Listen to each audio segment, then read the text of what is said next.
नमस्ते बच्चों। कल हम आपको दिखा रहे थे पार्ट 13 शॉर्ट आंसर चल रहे थे आपके।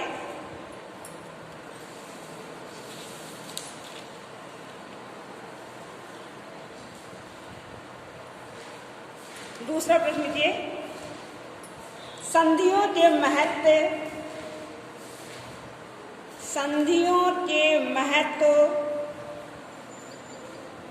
ब्रैकेट में लिख लीजिए, उपयोगिता को स्पष्ट कीजिए। उपयोगिता को स्पष्ट कीजिए।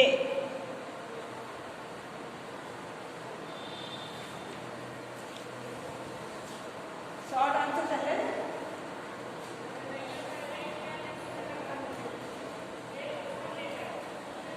उपयोगिता शब्द को ब्रैकेट में कर लीजिए। लिखिए आंसर, शरीर में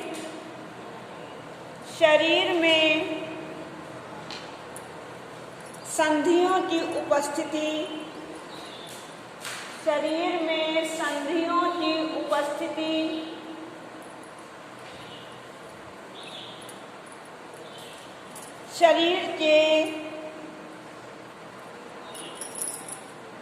शरीर के विभिन्न भागों के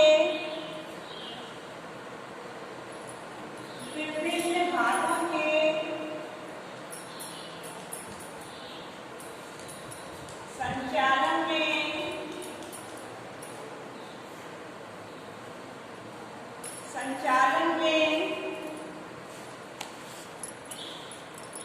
सहायक होती है।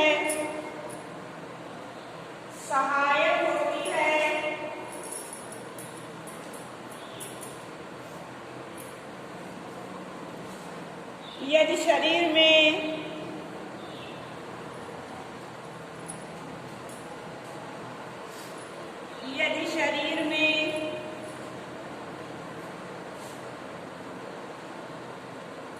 संधियां ना हो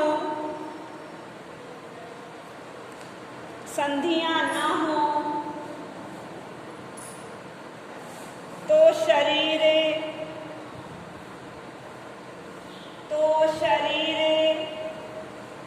गतिहीन मूर्ति की भांति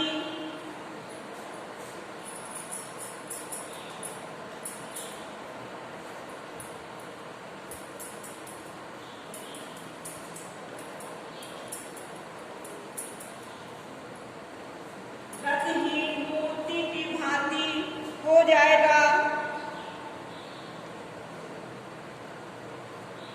संधियां अस्थियों को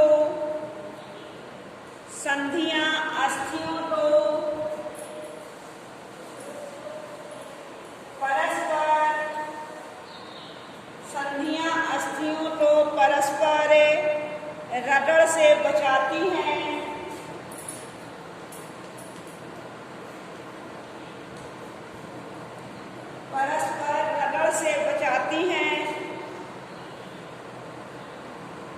अस्थियां संधियों के कारण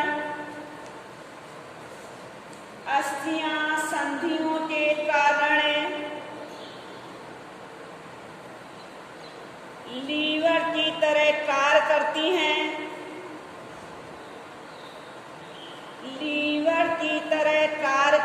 हैं। इसके फलस्वरूप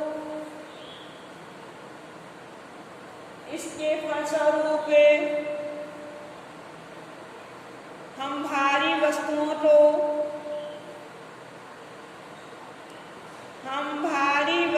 को सरलता से उठा लेते हैं।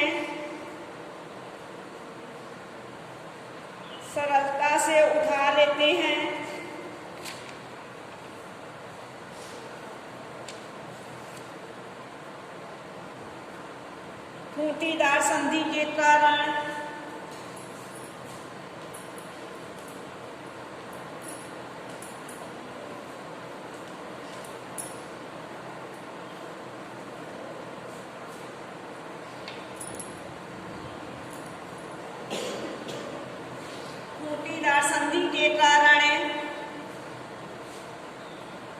हम बिना घूमे हमें बिना घूमे अपनी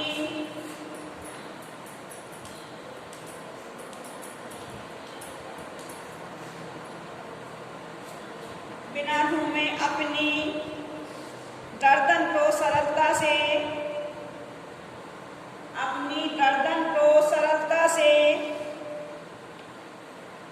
चारों ओर घुमा सकते हैं।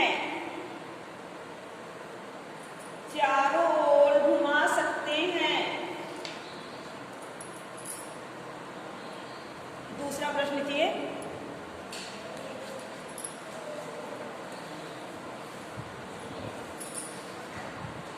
मेरुदंड की क्या उपयोगिता है?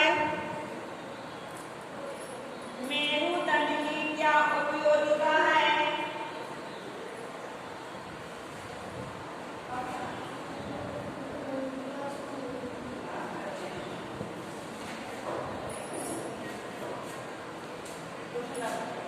अथवा रीढ़ की हड्डी से क्या लाभ है?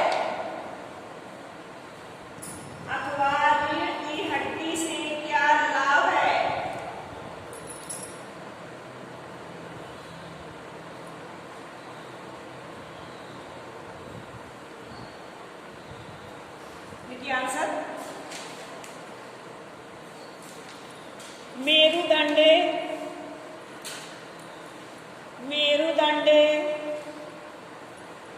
मनुष्य के शरीर का आधार है।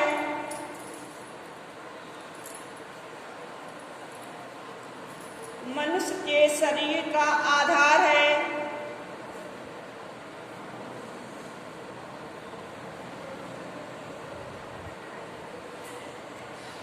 टटोलने से ऐसे गिरेंगे।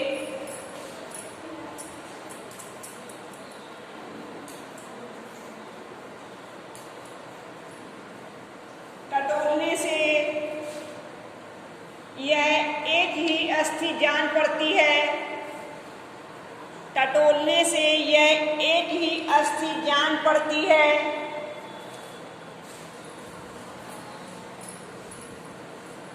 अस्थि मतलब ये समझ में आती है। वैसे यह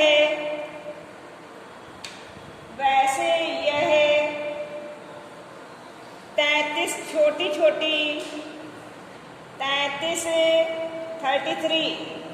छोटी तथा टेढ़ी मेढ़ी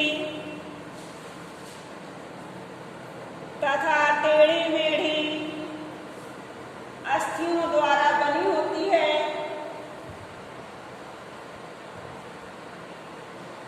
टेढ़ी मेढ़ी अस्थियों द्वारा बनी होती है। मेरुदंड की प्रत्येक छोटी अस्थि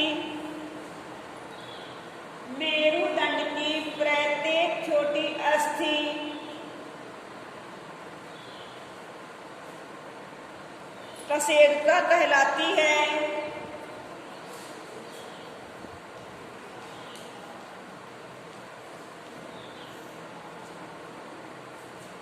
कशेरुका कहलाती है।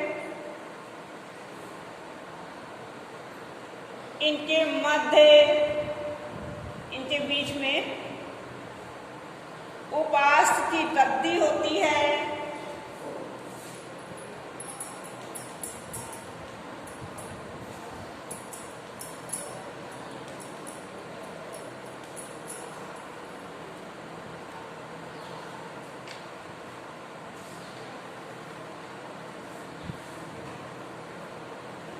इसी के कारण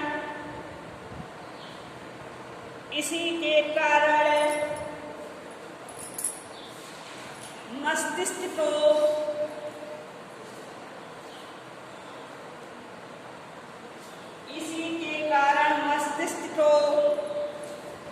झटका नहीं पहुंचता।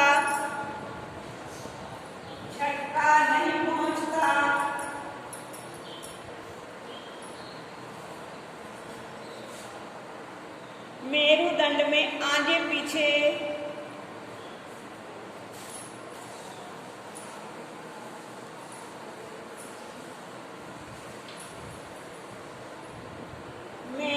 में आगे पीछे कुछ झुकाव होते हैं, कुछ झुकाव होते हैं।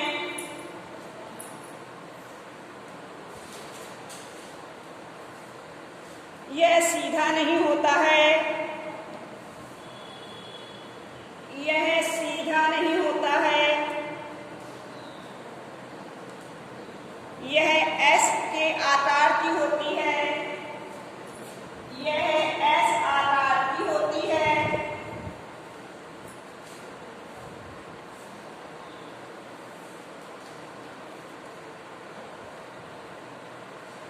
इसका प्रथम झुकाव गर्दन के सामने की ओर रहता है। इसका प्रथम झुकाव गर्दन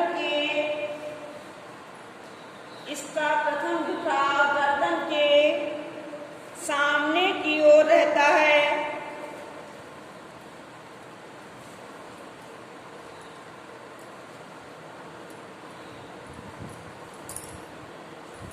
यही कारण है, यही कारण है कि पीठ पर बोझ है, कि पीठ पर बोझ सरलता से, पीठ पर बोझ सरलता से ढोया जा सकता है या उठाया जा सकता है। पीठ पर बोझ सरलता से उठाया जा सकता है।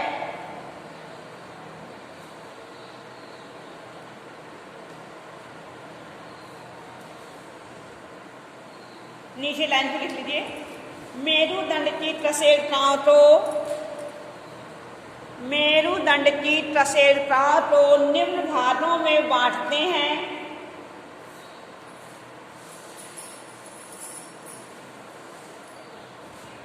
निम्न भागों में बांटते हैं।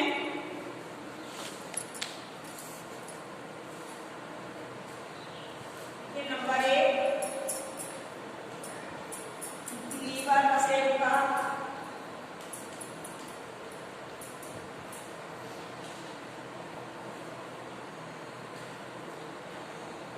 कशेरुकाएं।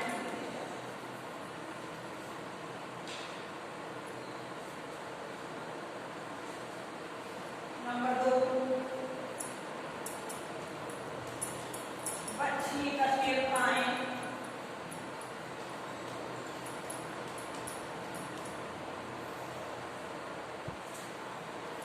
नंबर 3 कटी कशेरुकाएं।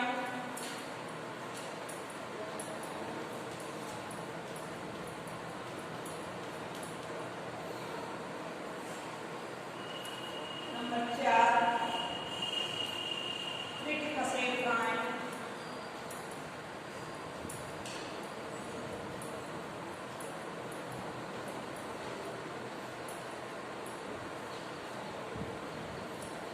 नंबर 5 आंतरिक कशेरुकाएं।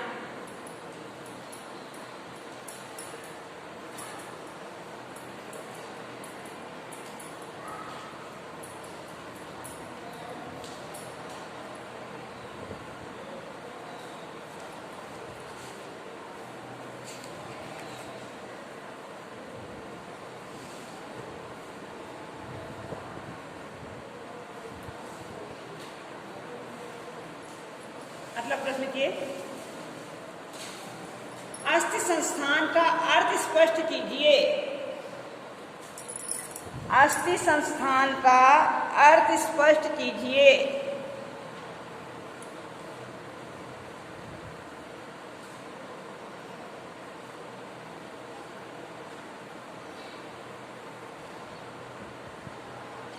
लिखिए आंसर, मानव शरीर का अस्थि, मानव शरीर का,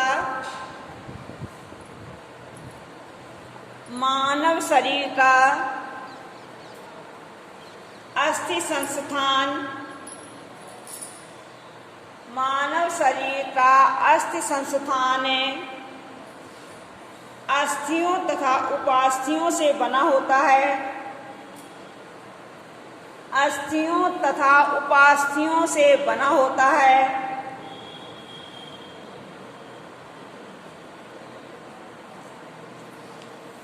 उपास्थियों से बना होता है। ये परस्पर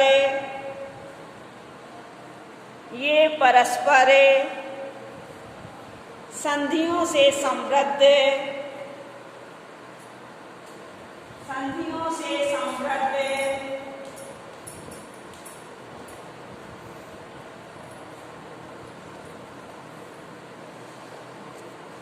और क्रियाशील मांसपेशियों से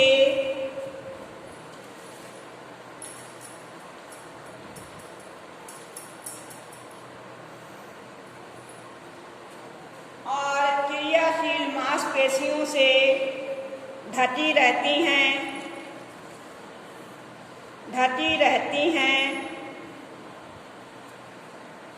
शरीर में उपस्थित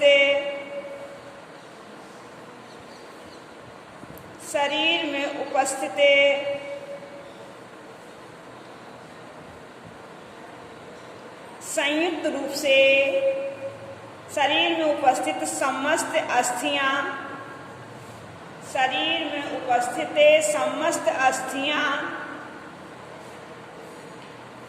संयुक्त रूप से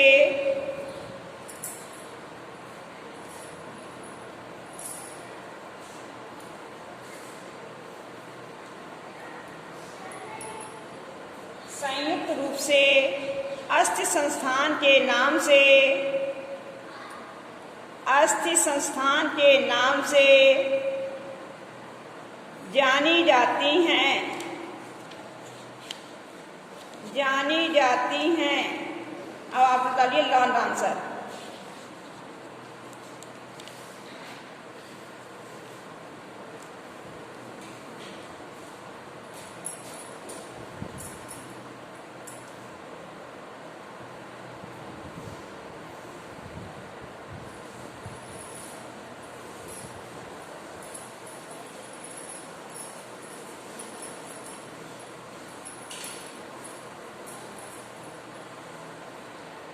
देखिए अस्थि संधि क्या है?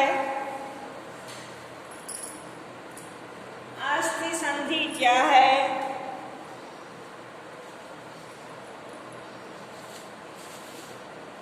यह कितने प्रकार की होती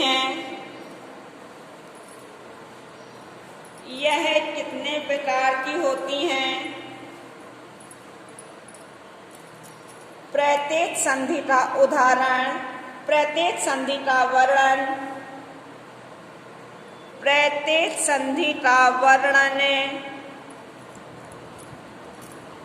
उदाहरण सहित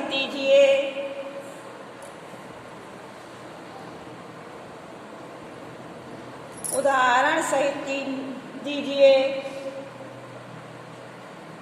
अथवा चल संधि से क्या तात्पर्य है?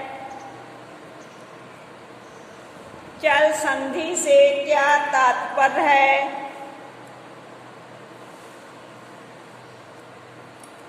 चल संधि के प्रकारों का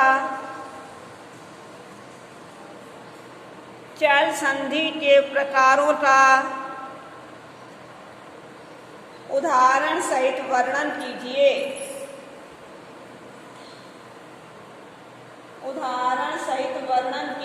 लिखिए आंसर। पहले डाल लीजिए आप लोग हेडिंग संधि की, केवल संधि डालिए।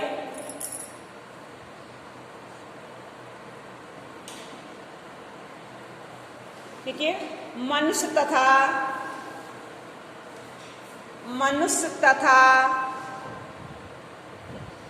अन्य कशेरुकी जंतुओं के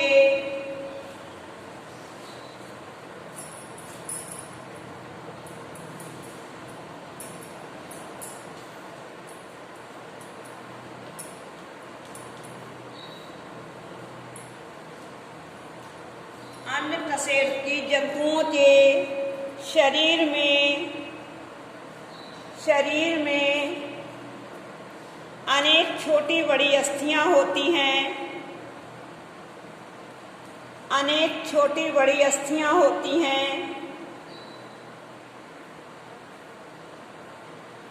ये आपस में